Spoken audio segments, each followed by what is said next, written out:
À chaque année, des associations forestières du Québec offrent dans leur région le camp La Forêt à l'école, où les enseignants et des responsables de groupes de jeunes découvrent ou redécouvrent l'univers forestier. Le ministère des Ressources naturelles et de la Faune en est un partenaire majeur et plusieurs de ses experts y sont impliqués.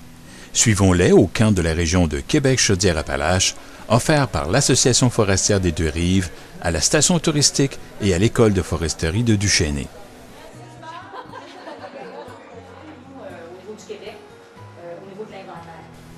Lors de la soirée des ateliers thématiques, Anne Morissette et Éric Vaillancourt ont expliqué en détail les étapes d'un inventaire forestier, de la prise de photos aériennes à leur interprétation en projection 3D.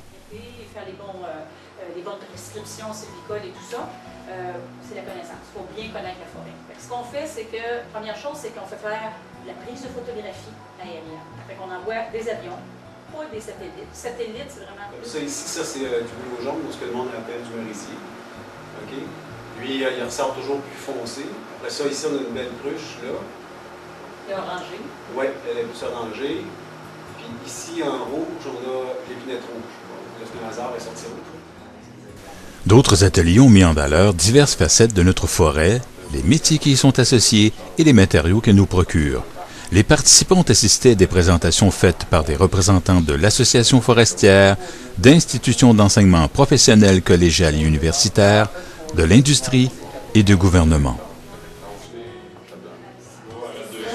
Le mari qui part tout l'hiver, tu sais, dans le temps, c'était ça, là. Les jeunes, ils associent peut-être pas...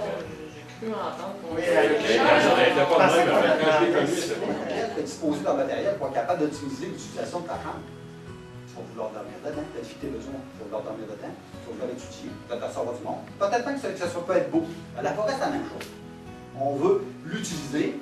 Au Québec, gestion de la végétation sous les hydros, tous les barrages, bien sûr qu'il y a une coupe d'arbres. Dans les aires, pour voir les réserves fauniques, pour le côté faunique, là, comment on peut faire nos coupes. Mais c'est toujours en lien avec l'aménagement. Il y avait des arbres. Les centres d'achat où est-ce qu'on fait l'épicerie, il y avait des arbres. Il y en avait partout des arbres, sauf dans le désert. Alors, à un moment donné, l'humain, pour s'installer et pour bénéficier des bienfaits de la nature, il a fallu qu'il se loge et qu'il s'installe. C'est la première fois cette année, quand j'ai passé la frontière par la vacances. On m'a demandé si j'avais du bois à bord de mon véhicule.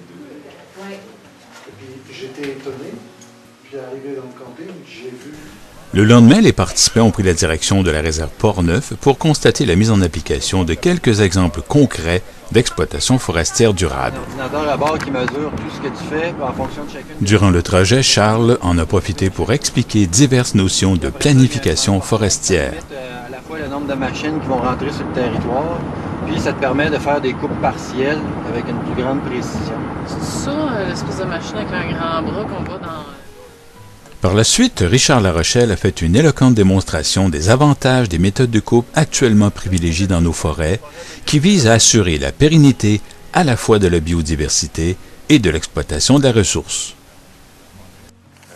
À son état naturel. Ici, il y a du résineux. Là, 20 ans, c'est un peuplement résineux qu'il y avait ici. On va en tempérable jusqu'à Rivière-Saguenay. Si on prend la route 175, le nord la pointe nord du Grand Lac Jacques-Cartier, ça c'est mon terrain de jeu. C'est Matelasse, c'est le terrain que fait que quelque part, là, 20 ans, il y a un forestier qui est venu ici, il a fait un inventaire. Il a dit c'est une production, on a des productions prioritaires, des groupes de production résineux, ça fait un vinaigrette bien gris. On va voir, après ça, on voit des productions mélangées, résineux, boulot jaune. Les productions peuvent ressembler un petit peu... Richard a illustré un exemple concret d'aménagement, ici un ponceau sur un chemin forestier, qui tenait compte de la fragilité d'un ruisseau à proximité d'un lac. Les participants ont été agréablement surpris par toutes ces précautions prises pour la protection de la biodiversité forestière. Les pierres, c'est l'eau qui circule qui alimente. En place qu'on va installer un cours d'eau, essayer de trouver une tablette dans le cours d'eau. Parce qu'en plus, notre truite, elle a une faiblesse au niveau de sa croissance. C'est un coureur de fond, c'est pas un sprinter. Fait que si on vient mettre un tuyau comme ça dans un cours d'eau, avec une légère pente, là, l'eau est vive. Là. La truite est capable. On va partir de là, elle sprint, elle saute là. Elle se repose un peu, elle monte, un autre chute, les tuyaux, ce tuyau-là, il y a à peu près 10-12 mètres de long. La truite passée 1 mètre seconde, l'autre qui dépasse 1 mètre seconde. On va arriver là-dedans, puis là, elle va sprinter, elle va rentrer dedans, elle va monter jusqu'à moitié du tuyau. Elle va te faire des manœuvres, puis elle part, puis elle vire de bord. Elle peut descendre là. Sa carte topo, il descend un polygone. Tout l'autre qui peut descendre, avec des formules, les cartes de précipitation, ils vont dire ici, bon, ben, dans le maximum de crue, 20 ans, ça va être, mettons, je sais pas, 5 mètres secondes, 5 mètres cubes secondes. Pour répondre à 5 mètres cubes secondes, ça prend un tuyau de ce grosseur-là. Et de un, puis il faut qu'il respecte la largeur du cours d'eau en plus. Fait que, avec ça, ici, on a de quoi de blindé. Ce tuyau-là, il ne partira jamais. Depuis les déluges de 1996 au lac Saint-Jean, là, oui. Ils ont même assisté à une opération de coupe avec protection des arbres semenciers en collaboration avec l'exploitant de ce secteur.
Même pendant la pause repas, on continue à discuter forêt.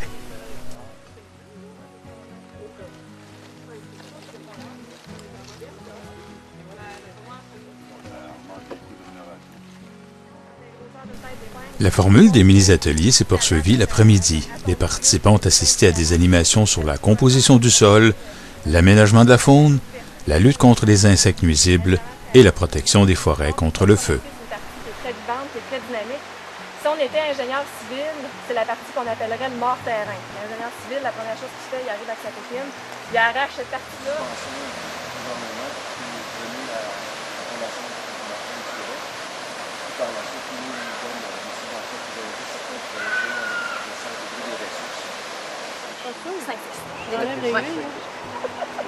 C'est tough la tordeau. En fait, nous, à la CFP, ce qu'on fait, c'est qu'on les traite entre le stade 3 et le stade 4. Parce que c'est là, en fait, parce que rendu au stade 5, qui est déjà trop tard, c'est là qu'il a fait le plus de dommages. Donc, nous, on coordonne nos analyses, en fait. J'étais tout le temps dans le bois, j'arrivais toujours à des affaires comme ça. 5 puis 6, là, ça, là. Moi, si j'arrivais sur...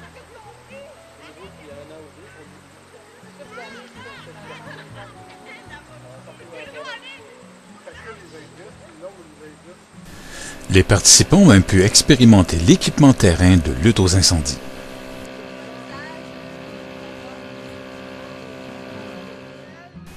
Une expérience enrichissante pour les participants qui sauront ainsi mieux expliquer à leurs jeunes toutes les facettes de l'aménagement durable de la forêt québécoise.